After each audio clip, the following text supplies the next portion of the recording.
नमस्कार। आज हम 2025 के लिए कुंभ राशि के राशि फल पर एक गहरी नज़र डाल रहे हैं। हमारे पास जो ज्योतिषीय स्रोत है वो आने वाले साल के लिए ना मतलब प्रेम, स्वास्थ्य, सफलता इन सब की संभावनाओं के बारे में बताता है। तो चलिए कोशिश करते हैं इसमें से मुख्य जानकारियों को समझने की। अच्छा, तो शुरू में ही करियर और पैसों को लेकर काफ़ी मजबूत संकेत दिख रहा है। स्रोत कहता है कि साल बहुत प्रोडक्टिव हो सकता है और आर्थिक शुरुआत भी जोरदार होगी। हाँ बिल्कुल। और इसमें ग्रहों का जो प्रभाव है वो भी बड़ा दिलचस्प है। जैसे बृहस्पति, वो फाइनेंशियल प्लानिंग को आगे बढ़ाने में मदद कर सकता है। और शुक्र जो है वो कार्यस्थल पर मतलब आपकी क्रिएटिविटी को उभार सकता है, आपको एक अलग पहचान बनाने में मदद मिल सकती है। अच्छा, और फिर अप्रैल से बुध का प्रभाव, स्रोत में इसका जिक्र है कि ये करियर में एक पॉजिटिव मोमेंटम लाएगा और ये भी कि एक्सपर्ट से बात करने के मौके मिलेंगे। ये किस तरह के मौके हो सकते हैं मतलब? देखिए, ये संभवतः कोई स्किल डेवलपमेंट हो सकता है या कोई नई सीख, कोई वर्कशॉप या सेमिनार हो सकता है। और ये जो रफ्तार है ना, ये जुलाई से और बढ़ सकती है जब बृहस्पति बिजनेस में विस्तार के मौके लाएगा। हाँ, और राहु भी है। वो भी काम में कुछ अप्रत्याशित बदलाव या कोई अच्छा सौदा करवा सकता है। लेकिन अक्टूबर के आसपास थोड़ी सावधानी की बात भी है।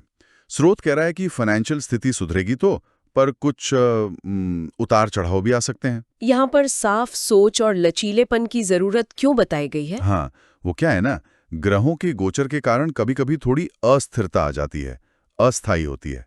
तो ऐसे में एकदम से रिएक्ट करने के बजाय स्थिति को समझना और उसके हिसाब से ढलना जरूरी हो जाता है।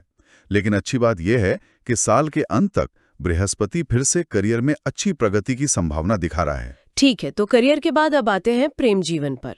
स्रोत इशारा कर रहा है कि साल की शुरुआत रिश्तों के लिहाज से थोड़ी कह सकते हैं नाजुक रह सकती है। हाँ, ऐसा हो सकता है। शुरू में केतु का प्रभाव है, तो रिश्तों में कभी-कभी थोड़ी गलतफहमियां या दूरी ला सकता है।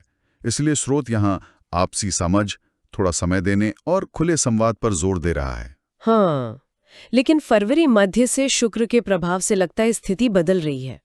नए रिश्ते बनने या पुराने रिश्तों के मजबूत होने की बात है और अविवाहितों के लिए भी कोई खास मिल सकता है, ऐसा स्रोत का कहना है। जी, ये बिल्कुल एक सकारात्मक मोड़ का संकेत है। और ये सिलसिला आगे भी जारी रह सकता है। अप्रैल अंत में शुक्र प्रेम बढ़ाएगा, फिर मई में मंगल रिश्तों में एक नई ऊर्जा ला सकता है और जून भी रोमांटिक समय हो सकता है। पर अगस्त में फिर मंगल का प्रभाव, रिश्तों में तनाव। यहाँ धैर्य रखने की सलाह क्यों दी गई है? क्या मंगल हमेशा ही तनाव लाता है? हमेशा तो नहीं, पर हाँ, इस खास समय में मंगल की ऊर्जा शायद थोड़ी टकराव वाली हो सकती है रिश्तों में। इसीलिए धैर्य और शांति बनाए रखना जरूरी होगा, ज्यादा रिएक्ट न करें। फिर अक्टूबर में रिश्तों में कुछ बदलाव के संकेत हैं और साल के अंत तक शुक्र कोई अनूठा अनुभव दे सकता है। अच्छा, स्वास्थ्य के मोर्चे पर देखें तो स्रोत का कहना है कि शुरुआत में पुरानी समस्याओं पर ध्यान देना होगा। सही है, जो पुरानी दिक्कतें हैं उन पर ध्यान देना होगा। लेकिन अच्छी बात यह है कि अप्रैल से बुध का प्रभाव स्वास्थ्य सुधारने और ऊर्जा लाने में मदद कर सकता है। फिर भी अगस्त में छोटी मोटी स्वास्थ्य समस्याओं को नजरअंदाज नहीं करना चाहिए, उन पर ध्यान देना जरूरी है। और सितंबर में पुरानी समस्याएं फिर से उभर सकती हैं। पर यहाँ एक बहुत ही खास बात स्रोत ने बताई है शनि के बारे में, कि शनि नशे या किसी बुरी लत को छोड़ने के लिए प्रेरित कर सकता है। ये तो काफी बड़ा बदलाव हो सकता है। बिल्कुल बिल्कुल, ये एक ऐसा पॉइंट है जहां ज्योतिषीय प्रभाव और व्यक्तिगत संकल्प अगर मिल जाएं तो एक बड़ा सकारात्मक बदलाव ला सकते हैं और इससे स्वास्थ्य में निश्चित रूप से काफी सुधार मुमकिन है।